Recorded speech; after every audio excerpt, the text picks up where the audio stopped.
There's a bright golden haze on the meadow. There's a bright golden haze on the meadow. Well, hello again. This is Buck Benny speaking. Welcome to the Bing Crosby Show. This is a special episode today because we have Louis Armstrong with us on the Bing Crosby Show, which is always just a great thing to have.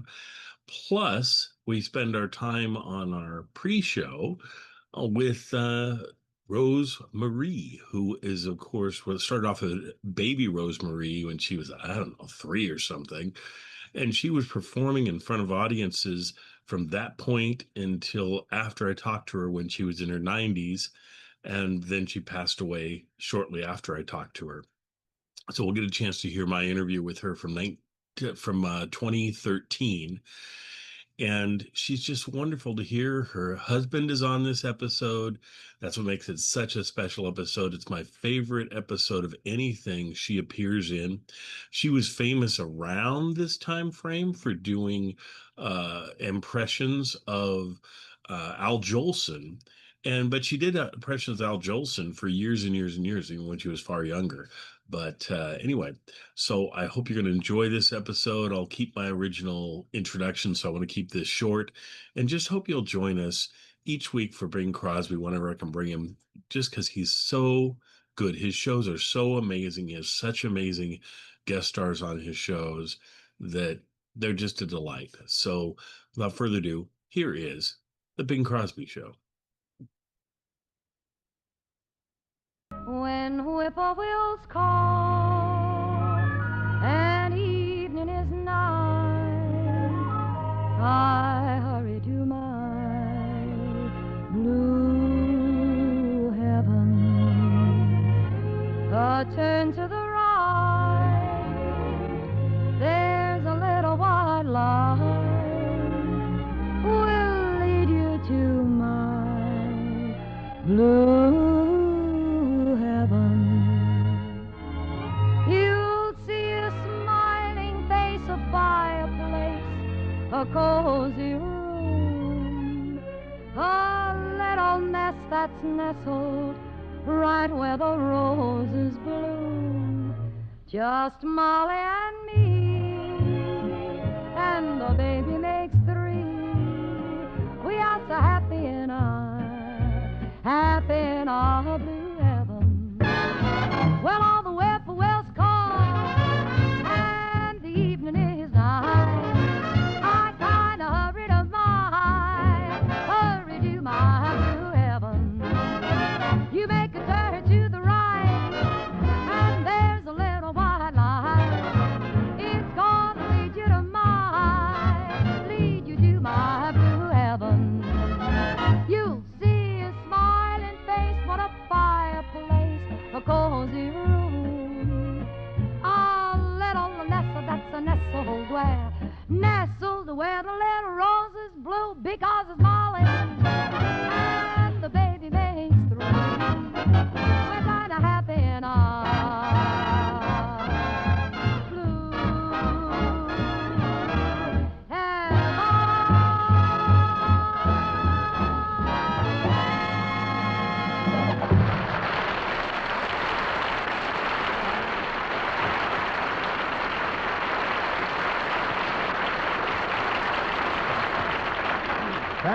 Thank you, Rosemary.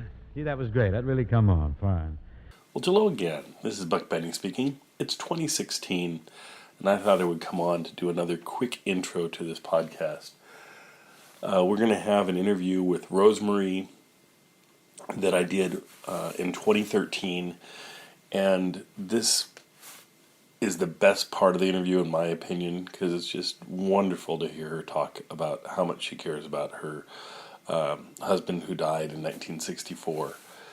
And just remember, when we're doing this interview, she's in her 90s, and for her to have this kind of recall that she has of incidents and everything that has gone on in her life is just wonderful.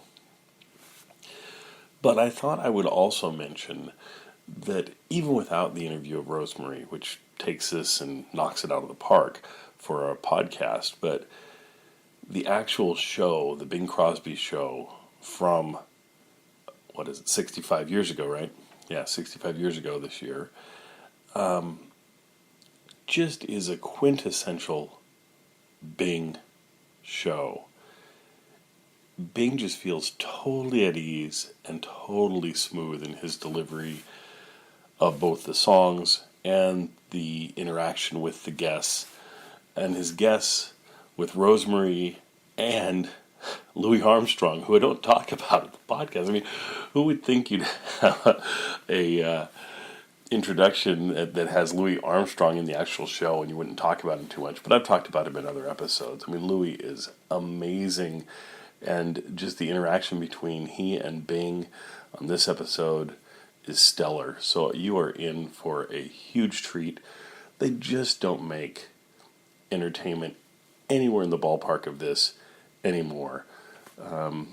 Just two legends together, and then Rosemary is part of that. And the song she sings is so beautiful. I that's why I had to bring it to you first. And so you got a chance to hear this song and then this introduction. Anyway, without further ado, here's my part of my interview with Rosemary from 2013, followed by Rosemary, Bing Crosby, and Satchmo, Louis Armstrong. Enjoy. Happy birthday, Rosemary. Well, in continuing our marathon of Rosemary performances, this one is really special, and I wanted to save it for her birthday. This episode features her husband and her appearing on the Bing Crosby show. My favorite part of the interview that we did was when she started talking about her husband and how much he meant to her. It's a very special moment. I'm glad she shared it with us. And her husband unfortunately died while she was still filming the Dick Van Dyke Show. And from that time forward, she's always worn the black ribbon in her hair, even up to today. So it's just one of those romantic stories, kind of like Jack Benny and Mary Livingston, and how after he passed away, he arranged for those a rose every day to be sent to Mary until she passed away. Anyway, just wonderful, wonderful tribute to her husband that she talks about here, and then we'll get on into the show, and you'll get a chance to hear the really interesting way that they have of her husband communicating back to her while she's talking with Bing Crosby. So a very fun performance, and I'm just delighted we have it. And continue to tune in. I will bring us more shows with Rosemary. I just wanted to play this very special one for her birthday. My husband, I told you, was a trumpet player. Yeah. With Kay Kaiser, and then when he got out of the Army, we got married. He came out here. He got his job back with Kay Kaiser, and then people heard that he was back. And I sound conceited, but I mean every word of it. He was the best there was. Right. He was the best there was, and people found out that he was here, and they would call him up to do their shows. And Bing's manager called and asked if Bobby could play his show. Well, what a thrill for him and what a thrill for me. Mm-hmm. Because I said, my God, you're going to play trumpet for Bing Crosby, you know. Yeah. And he played for all the Dan Thomas, all the big shows. Everybody wanted him. George Goebel, he and George Goebel became very good friends. He was the top trumpet man in town. Mm-hmm. So he did the Bing Crosby show, and Bing found out that he was married to me. And he said, we got to get her on the show. So they called and they said, would you do the Bing Crosby show? I said, I'll start now, you know. So that's how I did the Bing Crosby show, and Bing was absolutely wonderful. So Bing belonged to a country club out here called Lakeside, and it was very difficult to get into. And so for his birthday, Bobby's birthday, I gave him a membership, which was, I think, $2,000 or something like that. Right. and he went to Bing to sign his, what do you call it? To get it, to become a member. Sure. And he had to have two signers. So my pediatrician and Bing Crosby signed that piece of paper. Oh, that's great. We waited almost 2 months to find out if it was all right. And we finally called, and they said, this is the first time we've ever received a thing signed by Bing. Oh, wow. We wanted to make sure it was real. I bet. Isn't that nice? Yeah, it's really nice. I'm telling you, I had a wonderful, wonderful married life. I lost my husband 1940. Oh, God, I can't even remember anymore. 1948? No. 19. I can't even remember that. Was it after 50? Wasn't it? Yeah, it was after 50. 52 or something? Or? Because I was married for 20 years. So it was 19, whatever it was. Okay. And I just never remarried because I couldn't stand to think that I wasn't married to Bobby. Well, then He was my soulmate. He was my only love, and we were a wonderful couple. We really were. We were very social. I played zeros out here, and we had parties, and I had a wonderful life until he passed away, and I was doing the Dick Van Dyke Show at that time, and they made me go back for the last year because I wanted to quit. I know, it was 1964 when he passed away. And they were wonderful to me. They didn't talk about it. Richard Deacon said, don't put your arm around her. If she wants to talk about it, let her talk about it. Don't pay any attention to anything. And I said, he saved my life. He, Rock Hudson, and Tom Tryon were the three guys that really took me out, made me go out, and took me to the movies so that I would not stay home alone. Uh-huh. They were wonderful. I've had very wonderful friends, and I've had, honest to God, this sounds conceited, I really have a wonderful life. I really did, outside of losing my husband. I think it's great when a person realizes what they've had. I mean, and you really... Oh, I'm so grateful. I mean, I know of nobody that has my background, that has my knowledge of what I know about living, you know. Yep. We will continue our exciting discussion with Rosemary, but now let's listen to an episode of some classic radio featuring Rosemary. Only one cigarette, Chesterfield, gives you mildness plus no unpleasant aftertaste. What every smoker wants. By Chesterfield, Chesterfield, the one that proves its case. Yes, Chesterfields are milder, plus no aftertaste. Oh, open a pack and give 'em a sniff. Then you'll smoke 'em.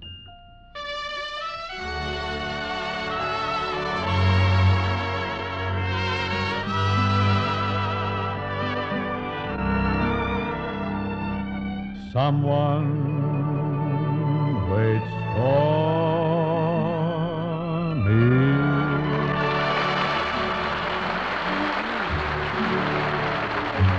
This is Ken Carpenter welcoming you to the Bing Crosby Show for Chesterfield, produced and transcribed in Hollywood with John Scott Trotter and his orchestra, Judd Collins of the Bears and Bing's guests, Rosemary and Louis Armstrong. And now, ladies and gentlemen, we bring you the Carrie Nation of the radio, Bing Crosby. What do you mean? Carrie Nation. Carrie Nation. Oh, thank you. Thank you, Mr. Carpenter. Would you mind holding my hatchet? I'll do that. Now, Carrie, don't tell me you've been going around to saloons again chopping up television sets. I sure have, and I wish all the good folks listening would shut off their televisions and flip their radios on. Yeah, still trying to get the folks to see the light, huh, Carrie? Mm-hmm. And they can flip their lights on, too, of course. That's right, folks. Turn on the lights. Get acquainted with the folks who are sitting around your living room. Yeah, everybody shake hands now. Yell out your names and get acquainted. Might be somebody sitting next to you who's wanted by the FBI. You get a big reward. Turn on the lights. check on your company. Hmm? You're really in a merry mood this And evening. pretty jazzy, you yes. are. But that's because, you know what happened? I feel What? very gay and very jolly because I got some lowdown on Hope. Bob Hope? Oh, I've got the vine on that boy. I have zeroed in on him. Let's get it. I just got a letter from a friend of mine who made the trip to England on the Queen Mary with Bob. Oh, by the way, why did Bob go to England anyway? Well, there's a couple of theories about that. George Jessel has an interesting theory. He claims that Hope went over there to attend Danny Kaye's coronation. That sounds like more or less of a joke. I think so. Small one, but yes, a little number. It's just a tiny one. But you know the real reason why he went over there? What? He went over to take a can of glass wax over for Douglas Fairbanks Jr.'s Monaco. He gets the glass wax wholesale from Godfrey, of course. Takes it Who gets it for nothing? But Bing, isn't Bob going to make some personal appearances in London, too? Just as soon as he finishes shining Doug's monocle, he's going to make a big appearance there. Oh, that boy sure loves to put on a show, doesn't he? He thrives on it. That's the understatement of the year. Thrives on it. Ken, like the spring flowers need the sunlight, Hope needs the spotlight. They tell me on the Queen Mary, he put on a show in the main ballroom, one in the card room, one in each cocktail room, one in the boiler room. He even put on a blindfold and did a show in the powder room.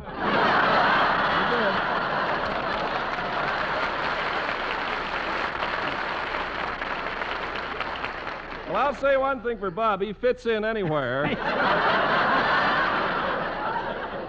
You're so right. I understand the first day he got to England, he made a very bold move. What'd he do? But he's always on the alert, on the qui-vive. He applied to the Labor government for a free girdle. You mean to say the Labor government gives free girdles? Yes, they do, but what goes in them, you got to get for yourself. Well, that's the trouble with those utopian schemes. The human element Yes. slips in. Never practical, no. You know, Bing, I wouldn't be surprised if Bob were knighted over there. Oh, get out. Oh, it Knighted? might be, yes. Wouldn't it be wonderful if he received the Order of the Garter? Certainly, you could pin it on the girdle. I want to tell you one thing, Ken. If he ever receives the garter, it'll be tossed at him in a burlesque show or something for whistling and applause over and above the line of duty. Stout fellow. Thank you. Carry on. Well, you know how enthusiastic Bob is. Yes, who knows better than I. But, Ken, let's drop Roving Rob and get on to the opening number, which deals with another of the roving kinds. That old, salty old sea chanty that is currently intriguing the folks. Quite a hit. John Scott, avast.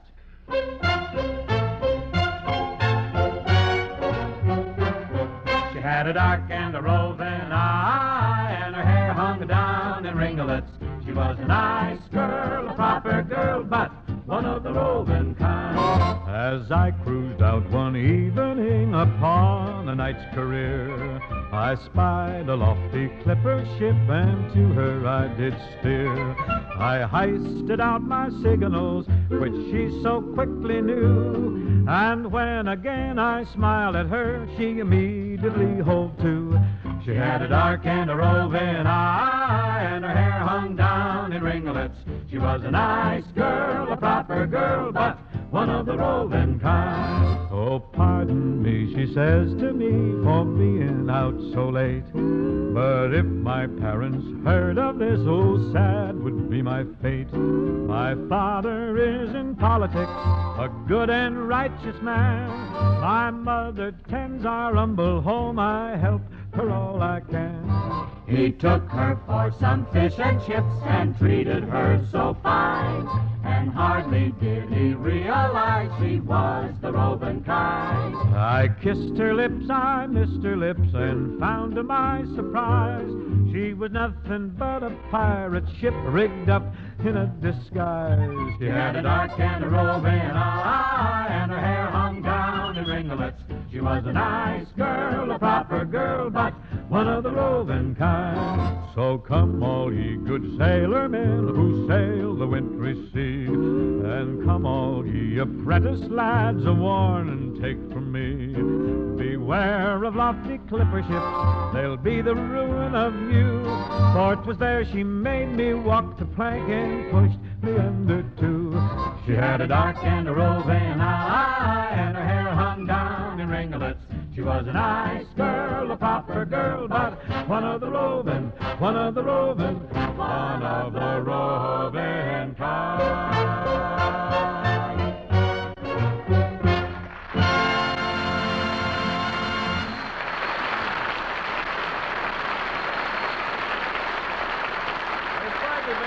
Nice to have you aboard, kid. Nice to have you aboard. It's been Ducky. You like the thanks, Ken. What's next on the docket now? Well, I thought we'd tell the folks about those milder Chesterfields. Oh, the cigarette that gives you more for your dough. That's right, friends. Only one cigarette, Chesterfield, gives you mildness plus no unpleasant aftertaste. What every smoker wants. 1,523 tobacco growers say Chesterfields are milder, and they show you how to prove it. They say Chesterfield's right combination of the world's best tobaccos smells milder and smokes milder. And here's what modern science and research says, what the cigarette taste panel says. There's only one cigarette which leaves no unpleasant aftertaste. That cigarette is Chesterfield. Now every smoker wants a milder cigarette, and every smoker after smoking wants no unpleasant aftertaste. Only Chesterfield gives you both. And that's more for your money than any other cigarette can give you. Prove it yourself for the price of one pack. Yes, that's all it comes down to. Just the price of a pack of Chesterfields to prove Chesterfield is the best cigarette for you. I guess this is the season's biggest ballad. I can't let spring turn into summer without giving it one more belt. If they made me a king, I'd be but a slave to you. If I had everything, I'd still be a slave to you. If I ruled the night, stars and moon so bright, still I'd turn for light to you. If the world to me bowed, yet humbly I'd plead to you. If my friends were a crowd, I'd turn in my need to you. If I ruled the earth,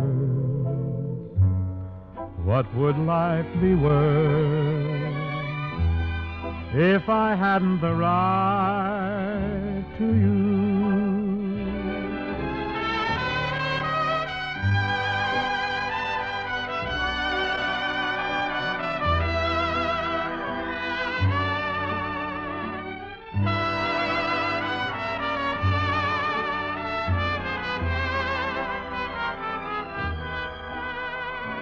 If I ruled the earth, what would life be worth if I hadn't the right to you?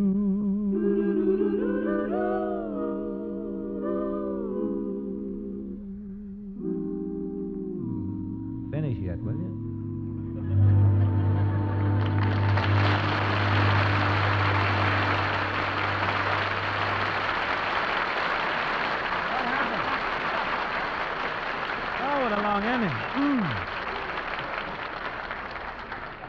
That's the longest ending in history, wasn't it?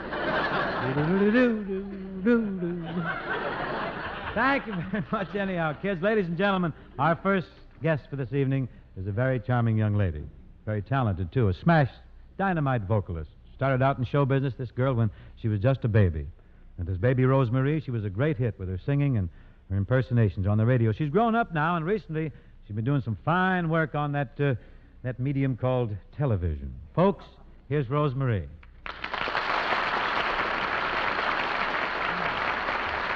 Thank you, Bing. Rosemary, I want to bid you a warm welcome to the Chesterfield program. Of course, this isn't television. I know. But what is? I hope you'll be happy here, though. Oh, We're trying, I'm sure I will, Bing. Gee, apparently Bobby Guy, our trumpet player, is doing his best to give you some sort of a big send-off, Rosemary. He must be a fan of yours or something. What is this? Well, I don't know how much of a fan he is, but he is my husband.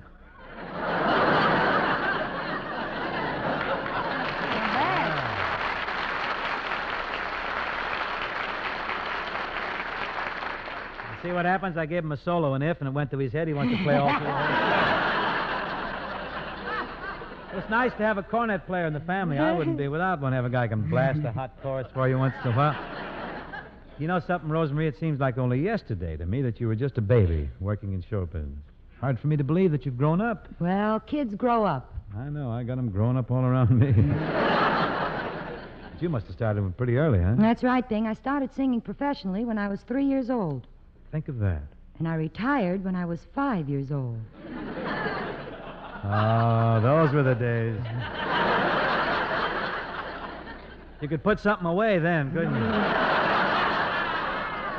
Wasn't only that, Bing. You know, I did have to go to school. Oh, of course, that's right. Gosh, imagine being in show business and a big hit, then you retire and enter the first grade. Why, you know, I could read variety before I even learned my ABCs. Really? When I was 14, I went back into show business. Uh-huh. Then I retired again when I was 18. Why did you retire then?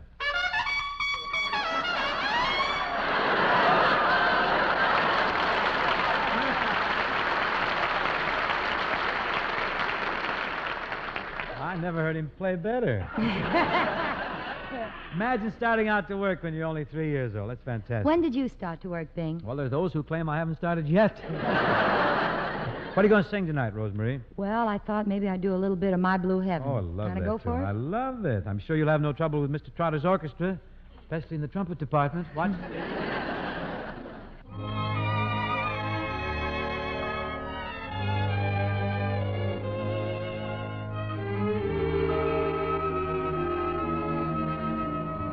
When whippoorwills call and evening is nigh, I hurry to my blue heaven. A turn to the right, there's a little white light, will lead you to my blue heaven. You'll see a smiling face, a fireplace, a cozy room, a little nest that's nestled right where the roses bloom. Just Molly and me, and the baby makes 3. We are so happy in our blue heaven. Well, all the whippoorwills call, and the evening is nigh. I kinda hurry to my blue heaven. You make a turn to the right, and there's a little white light. It's gonna lead you to my blue heaven. You'll see a smiling face, what a fireplace, a cozy room, a little nestle that's a nestled where the little roses bloom, because it's Molly and the baby makes 3. We're kinda happy in our blue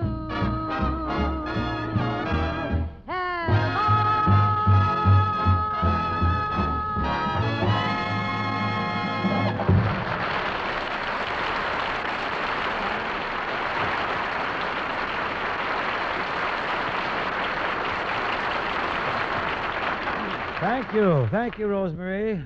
Gee, that was great. That really come on. Fine. Now, folks, here's a fellow who's guested on this show many, many times. One of the real giants of popular American music. A fella who I think has no equal or no duplicate. Louis Satchmo Armstrong.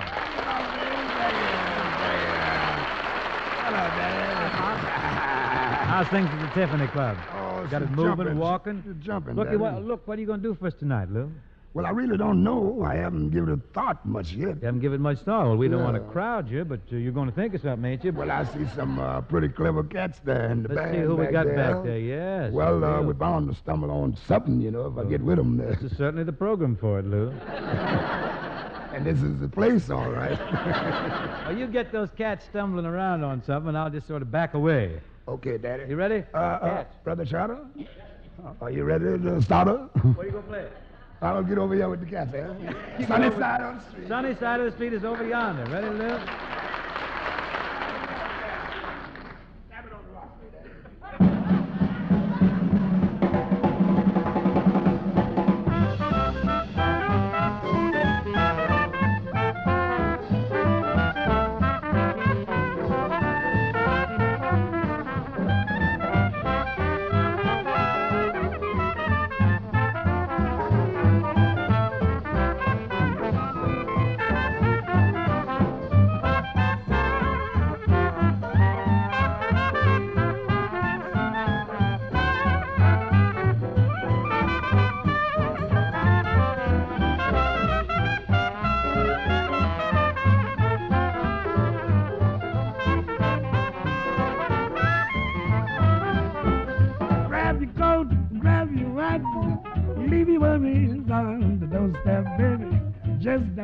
your feet on the sunny side of the street.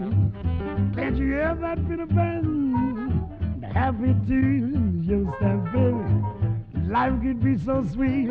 Oh, I used to walk in shoes, baby. Blues on red. Now, mama, I'm not the man. Papa, not this bad. I never ever said I'll be rich as I'm. Get your clarinet, Matty, Matlock, and beat up your chops.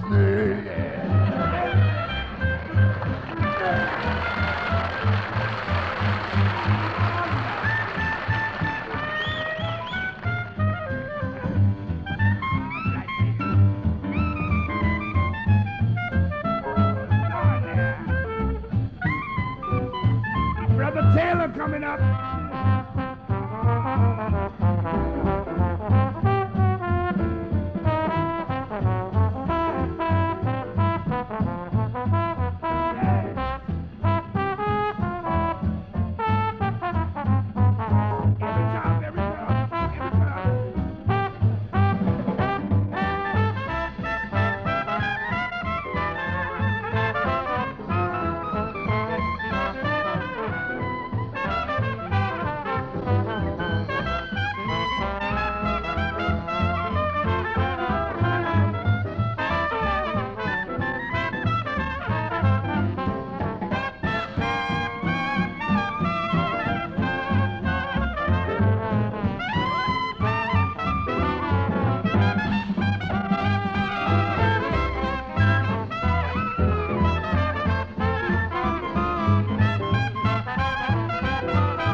Hey, Louis, you know... Jumping, Baba. You know the fella... You know the fella who wrote that song, that melody, Jimmy McHugh, you've just made him very happy. Jimmy McHugh? Yeah, I don't know about the guy who wrote the words. He's going to be a little... That's my man. But the melody writer's going to love you.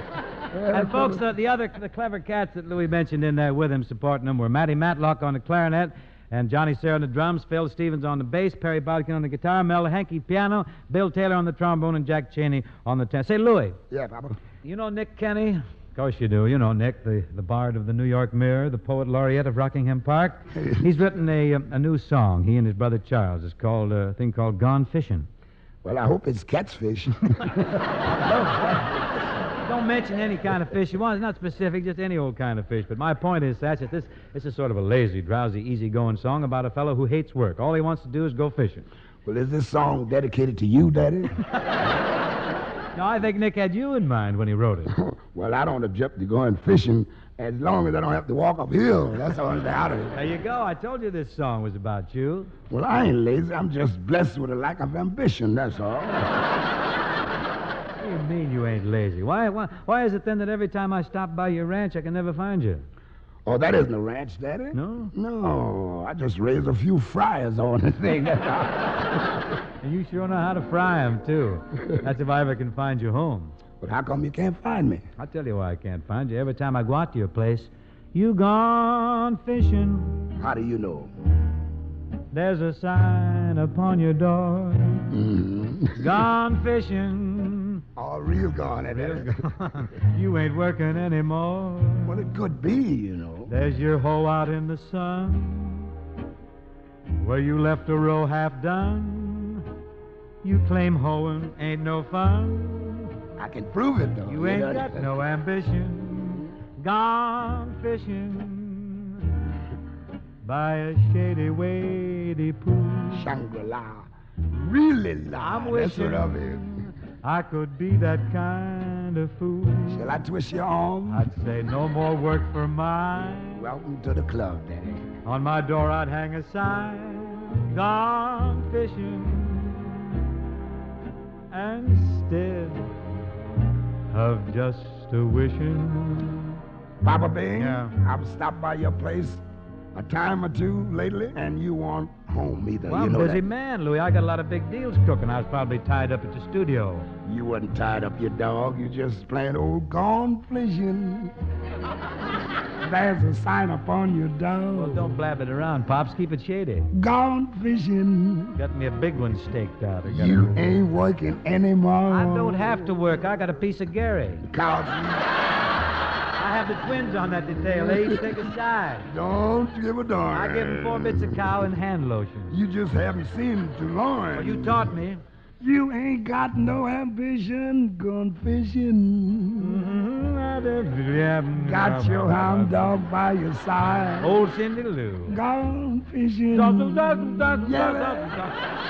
Please ain't biting at your hide. Folks won't find us now because Mr. Satch and Mr. Cross, we gone fishing instead of just a wishing. Oh, yeah.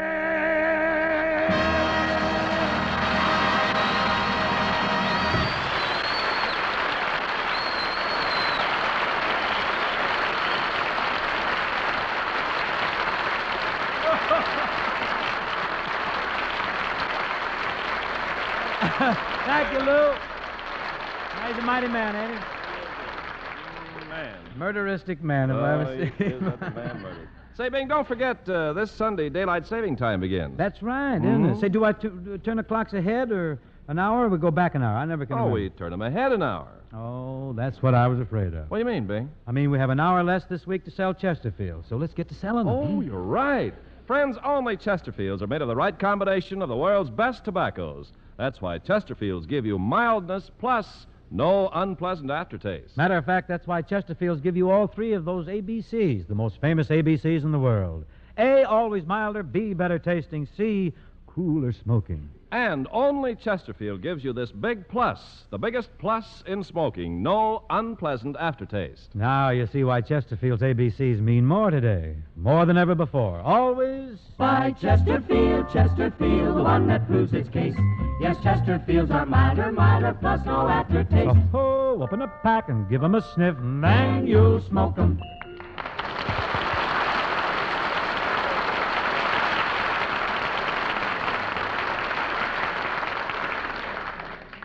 Ladies and gentlemen, here is an old barrack ballad, which is respectfully dedicated to General Douglas MacArthur.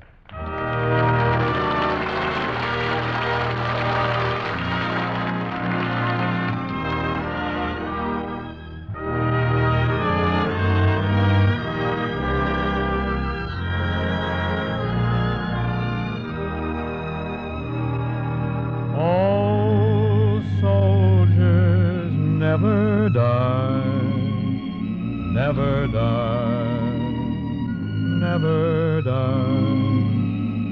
Old soldiers never die, they simply fade away. They simply fade away, fade away, fade away. They simply fade away upon a summer's day. This rain will never stop, never stop, never stop. This rain will never stop. No, oh no, no, no. Old soldiers never die, never die, never die. Old soldiers never die, they simply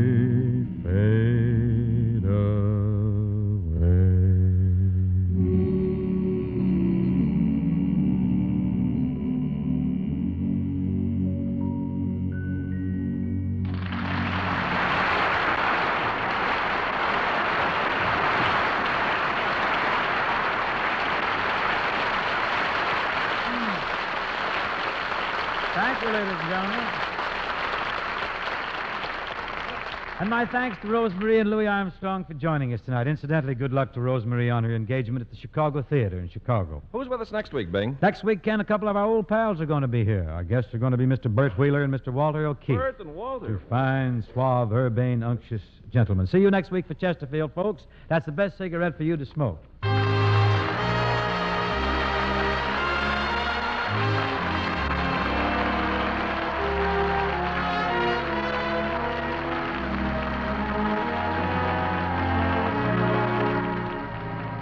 The Bing Crosby Show, presented by Chesterfield, was produced and transcribed in Hollywood by Bill Morrow and Murdo McKenzie. Tune in next week and hear Bing and his guests, Bert Wheeler and Walter O'Keefe.